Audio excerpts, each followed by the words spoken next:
크리스토퍼 놀란의 신작 오디세이, 먼저 빠르게 세 줄 요약부터 하고 가보겠습니다. 개봉 전부터 엄청난 논란이었던 헬레네는 원작의 설정 그대로 세계 최고의 미녀로 불리면서 영화에 등장을 하고 있습니다. 그리고 스파르타의 왕이자 헬레네의 남편인 메넬라우스 또한 이 아름다운 얼굴 때문에 그리스의 함선 천척이 움직였다 라고 굳이 언급을 해주거든요.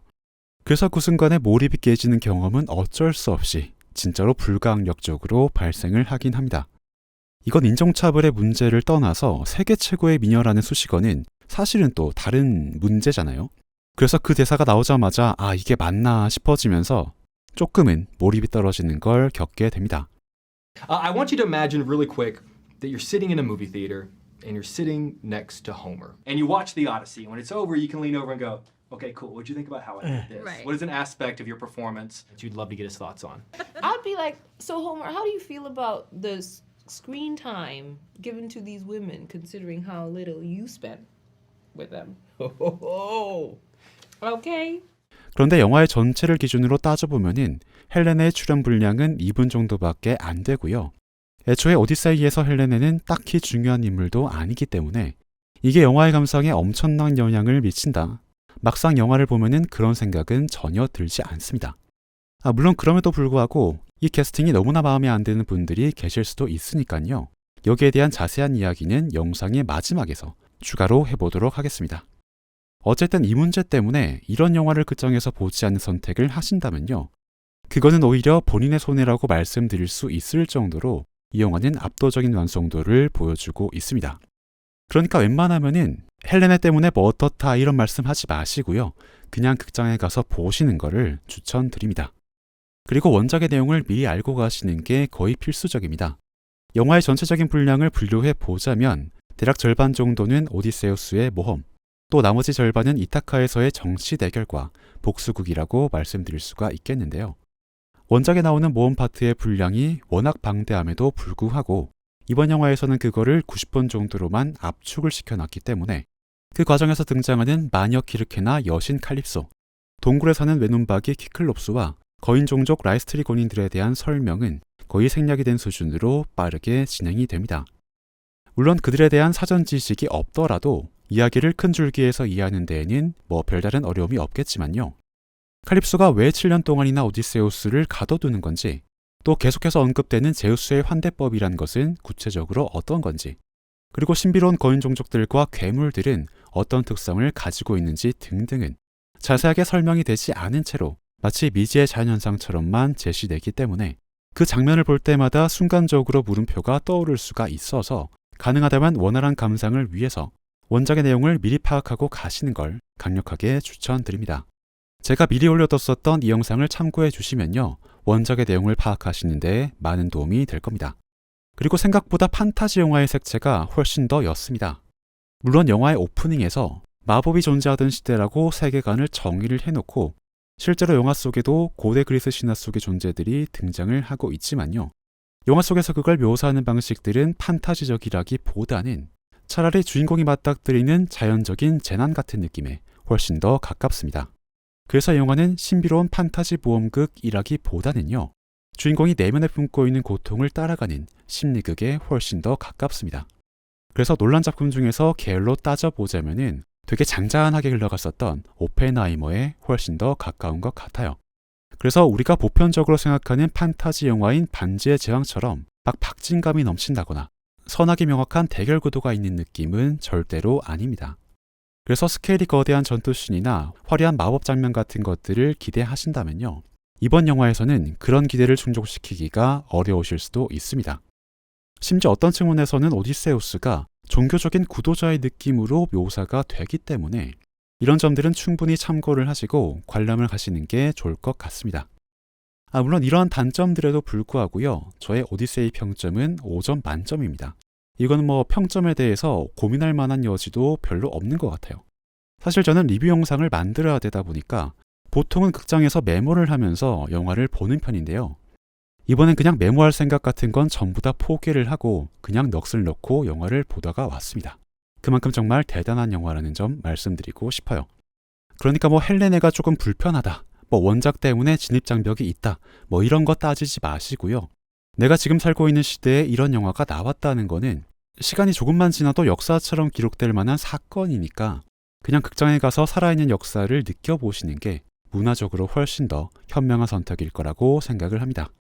자, 그러면 여기까지는 오디세이를 무지성으로 찬양하는 구간이었고요. 지금부터는 영화를 보신 분들을 대상으로 해서 스포일러가 포함된 리뷰를 진행해 보도록 하겠습니다. 먼저 이번 오디세이에서 가장 중요한 포인트는요. 논란의 관점으로 원작의 내용을 완전히 다른 방향으로 재해석을 하고 있다는 겁니다. 사실 원작인 오디세이아의 내용은 단순합니다. 오디세우스라는 트로이 전쟁의 영웅이 20년의 기나긴 모험을 끝내고 고향으로 돌아와서 자신의 빈자리를 노리고 있었던 자들까지 처단하면서 영웅적인 기환을 완료한다 라는 게 원작의 내용이죠. 그래서 원작은 정말로요, 오디세우스의 위대함과 영웅성을 강조하는 것에만 최대한 집중을 하고 있습니다. 그렇기 때문에 오디세우스와 여정을 함께 했던 평범한 병사들이 죽어 나가는 일은 어쩔 수 없는 희생이라거나 그다지 대수롭지 않은 해프닝처럼 그려지고 있습니다. 그런 사람들은 그냥 오디세우스의 위대함을 돋보이게 만들어주는 무대 배경의 소품 같은 정도로만 여겨지고 있는 거죠. 그러니까 원작인 오디세이아는 굉장히 오디세우스 중심적인 관점, 그러니까 소수의 영웅만을 가치 있게 여기는 불평등하고 독단적인 세계관을 보여주고 있었던 겁니다. 어차피 고대의 세계는 소수의 귀족 중심 사회였으니까 작품이 보여주는 이런 태도에도 별다른 저항감이 생기지 않았었겠죠. 하지만 지금 시대의 관객들은 이런 식의 세계관에 동의할 수 없을 것이기 때문에 논란은 원작의 이런 관점을 거의 정반대의 수준으로 뒤집어 놓고 있습니다. 그래서 이번 영화에서 오디세우스의 부하들은 화려한 귀향을 뒷받침해주는 소모적인 발판이 아니라 오디세우스가 스스로 귀향까지 포기하게 만들 정도로 엄청나게 강력한 죄책감과 두려움의 근원으로 바뀌어 버렸죠. 그러니까 한마디로 말해서 호메로스의 원작이 위대한 영웅의 귀환극이라면 논란의 영화는 죄책감 속에서 길을 잃어버린 평범한 인간의 종교적인 구도극에 훨씬 더 가깝습니다. 논란이 만들어낸 오디세우스는요, 인간보다 신에 가까운 고대의 신화적인 영웅이 아니라요, 오히려 평범한 인간들처럼 너무나도 나약한 내면의 고통을 보여주고 있습니다. 그래서 관객들은 영화 속의 오디세우스를 위로 우러러보는 게 아니라 나와 비슷한 사람으로 받아들이고 오디세우스의 여정에 공감을 하게 되는 거죠. 그리고 생각해보면 이런 구도는요, 영화의 가장 첫 장면에서부터 만들어지고 있습니다. 트로이 해변에 남겨진 목마를 지키고 있던 병사 시노는요, 애초에 이 전쟁에는 참여할 이유가 없는 사람이었습니다. 하지만 오디세우스 본인의 선택, 그러니까 자기와 가까운 귀족의 체면을 세워준다는 명목으로 제비뽑기에서 적발된 부정을 눈감아 줘버린 바로 그 선택 때문에 징집에서 변제가 됐었던 시노는 안티노스 대신에 강제로 전쟁터에 끌려오게 됐습니다. 거기다가 오디세우스의 전략으로 실행된 트로이 복마 작전에서는 시노는 아테네 신에게 예의를 갖추기 위해서 홀로 해변에 남기로 결정한 고귀한 순교자가 아니라 정반대로 아테네 신을 모욕하고 적대 국가의 시민들을 파멸로 이끄는 비열한 속임수의 도구로 전락해 버렸습니다. 그리고 이 모든 건 오디세우스의 결정으로 벌어진 일이었죠. 그래서 하데스의 땅으로 넘어가고 나서도 시논이 겪었어야 했었던 그 불명예의 고통은요, 전부 다 오디세우스가 떠안아야 할 죄책감으로 변해버렸죠. 하지만 아이러니한 것은 이게 오디세우스만의 잘못으로 벌어진 일은 아니라는 겁니다. 애초에 트로이 전쟁이 벌어진 이후부터가 그렇습니다. 원래는 트로이에 납치된 왕비 헬레네를 되찾는다는 것이 표면적인 명분이었지만요, 실제로는 흑해로 통하는 거대한 무역 항로를 지배하고자 했던 아가멤논의 야욕이 전쟁을 일으킨 진짜 원인이었죠. 그래서 따지고 보면 오디세우스 또한 아가멤논의 그 거대한 욕망에 강제로 빨려 들어간 피해자들 중에 한 명일 뿐이었습니다. 그러니까 어린아이였던 시논이 강제로 징집을 당하고 목마의 속임수에 넘어간 트로이가 파괴를 당하고 타국에서 10년의 세월을 허비하느라 한을 품은 병사들이 고향으로 돌아가기 위해 잔혹한 사륙을 저지르는 이 모든 과정에서 오디세우스는 그저 주변의 사람들을 한 명이라도 더 구하기 위해서 최선의 발버둥을 쳤을 뿐이었죠. 그럼에도 오디세우스는 고통을 겪어야 했습니다. 왜냐하면 그에게 찾아온 이 모든 일들은 사실상 자연적으로 발생한 재난에 가까운 것이었기 때문이죠. 사실 개봉 전부터 헬렌의 캐스팅만큼이나 논란이 많았던 것이 아가멤논의 갑옷 디자인이었습니다. 지나치게 화려한 투구 디자인도 그렇고요. 무슨 배트맨 수트처럼 과도하게 부풀린 가슴의 윤곽은 저건 아무리 봐도 고대 그리스의 복식이라고는 볼 수가 없는 일이었죠. 하지만 이번 영화의 방향성에서는 이것 또한 필요한 디자인이었습니다. 오디세우스에게 아가멤논은 거역을 할 수 없는 절대적인 존재였기 때문에 그에 걸맞는 아가멤논의 위압감을 단번에 보여줄 만한 그런 시각적인 장치가 필요했었겠죠. 그러니까 그 중에는 조금 안 맞더라도 영화의 톤에는 어울리는 그런 과장된 디자인이 의도적으로 사용이 됐던 거죠. 그리고 이런 맥락은요, 영화에서 계속 반복이 됩니다. 자, 트로이 해변에서 허무하게 허브해버린 10년의 시간과 그 시간을 끊어내기 위해 트로이의 목마 앞에 내세운 신혼이라는 희생양, 마침내 뚫려버린 트로이의 성문 앞에서 병사들의 분노가 일으켜버린 신성 모독과 그로 인해 맞닥뜨리게 된 귀환길에서의 다양한 고난들은 오디세우스가 결코 통제하거나 피할 수가 없는 불가항력의 사건들처럼 그려지고 있습니다. 심지어는 하데스의 땅에서 만난 맹인 연자 테이레시아스에게서 받은 특별한 예언조차도 사실은 오디세우스 앞에 놓인 고난을 완벽하게 피할 수 있는 방법이 아니라 이미 주어질 것으로 100% 확정이 된 고난들 중에서 그저 무엇을 선택할 수 있을지만 알려주는 그런 불완전한 조언에 가까운 것들이었습니다. 실제로 헬리오스의 신성한 소들이 살고 있는 섬에 대한 예언은 그 소들을 잡아먹으면 안 된다는 사실을 미리 알고 있다고 해서 그 소들을 잡아먹는 파국을 피할 수 있는 방법은 실제로는 전혀 없었습니다. 그러니까 그거는 예언이라기보다는 차라리 예고에 가까운 것이었죠. 자, 그래서 오디세우스는 고통을 받습니다. 자신은 그저 거역할 수 없는 힘에 떠밀려서 이 운명의 한복판에 내던져졌을 뿐인데 그 와중에도 사람들을 지키기 위해서 내렸던 차선의 선택들이 오히려 더 큰 고통을 불러오는 모습을 보게 됐기 때문입니다.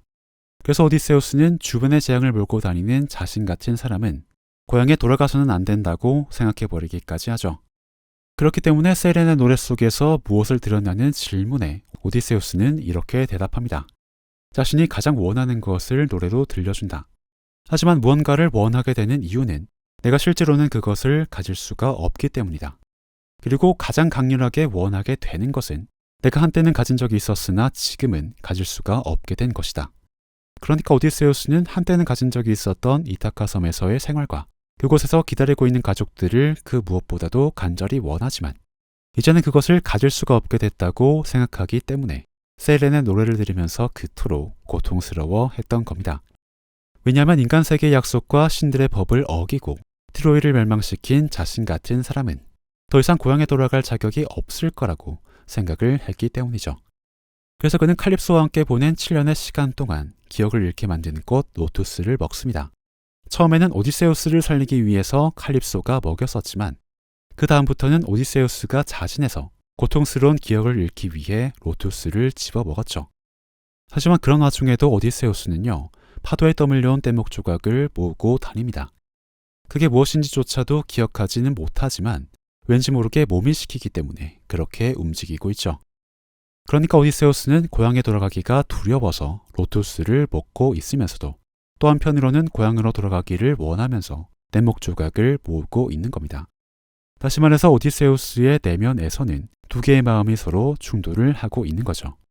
하지만 그 두 개의 마음이 서로 반대되는 것은 아닙니다. 오히려 두 가지 모두 다 오디세우스가 가지기에는 너무나 자연스러운 마음들이죠. 그리고 그건 이 영화가 전체적으로 보여주고 있는 영화의 태도이기도 합니다. 특히나 아테네의 존재가 그런데요. 오디세우스의 주변을 계속해서 맴도는 아테네는 영화 내내 신처럼 보이다가도 마지막 순간에 오디세우스가 페넬로페 앞에서 모든 마음의 짐을 고백하는 순간에는 아테네가 사실은 그리스 병사들에게 참수를 당했었던 트로이 여사제의 환영이라는 사실이 밝혀집니다.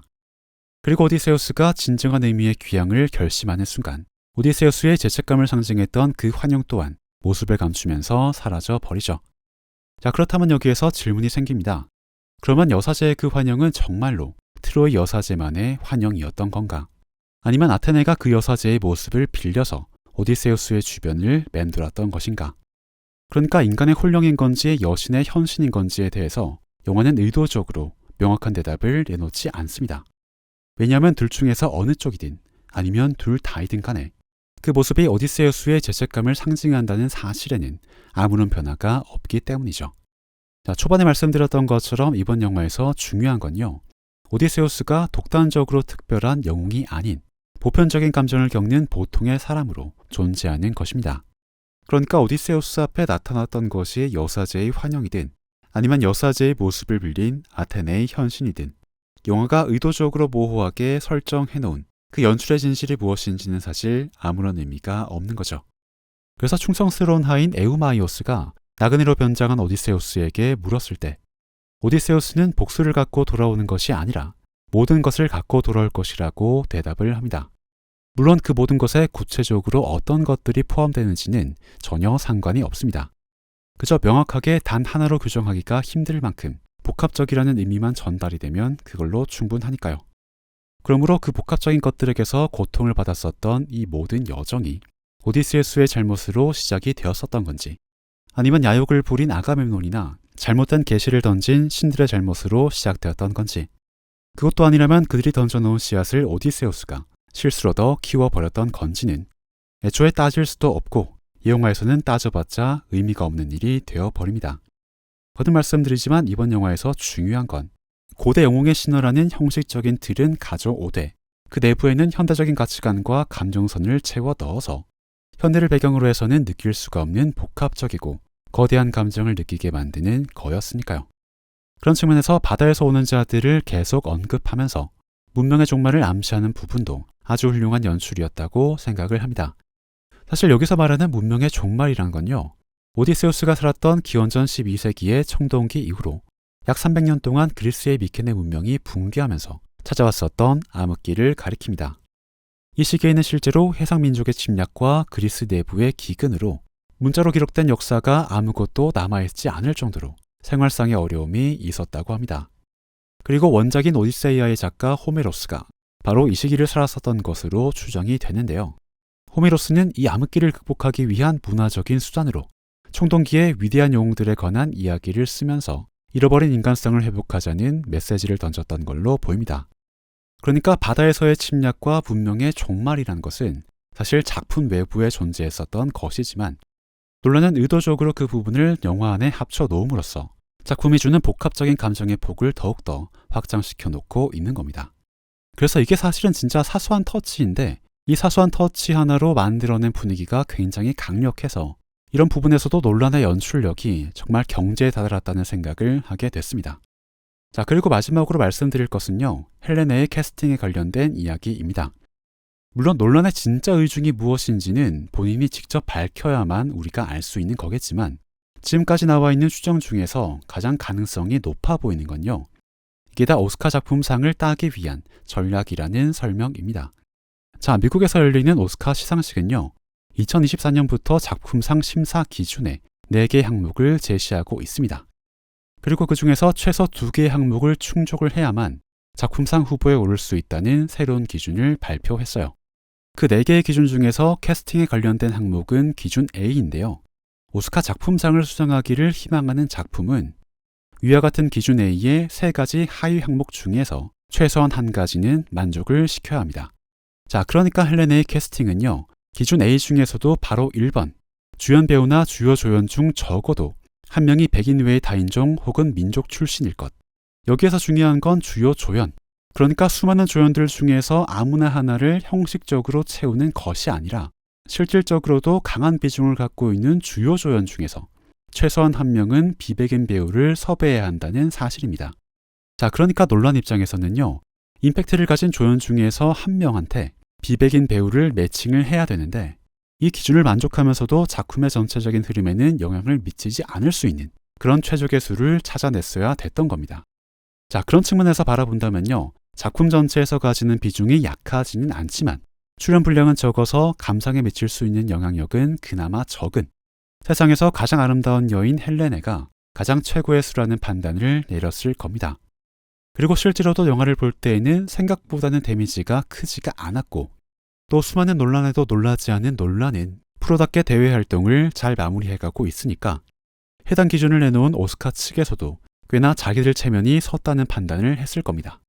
자, 그러니까 이로써 논란의 오디세이는요, 작품상 수상에 한 발짝 더 가깝게 다가서고 있는 겁니다. 그러니까 논란도 오디세우스처럼 최고의 지략가로 행동을 하고 있는 거죠. 물론 이런 기준 때문에 어울리지 않는 캐스팅이 일어나고 이런 논란과 소동이 벌어진 것 자체가 웃지 못할 총극이긴 합니다. 하지만 오디세이가 만약에 역사에 남을 만한 작품으로 평가를 받는다면 지금 시대에는 이런 문제로도 논쟁을 했었다는 역사적인 증거로 미래에 남게 될 테니까 영화 자체도 그렇지만 이 논란도 이것대로 굉장히 큰 의미를 가지는 역사적인 족적이 될 거라고 생각을 합니다. I think the first thing he's going to say is, man, that IMAX is awesome.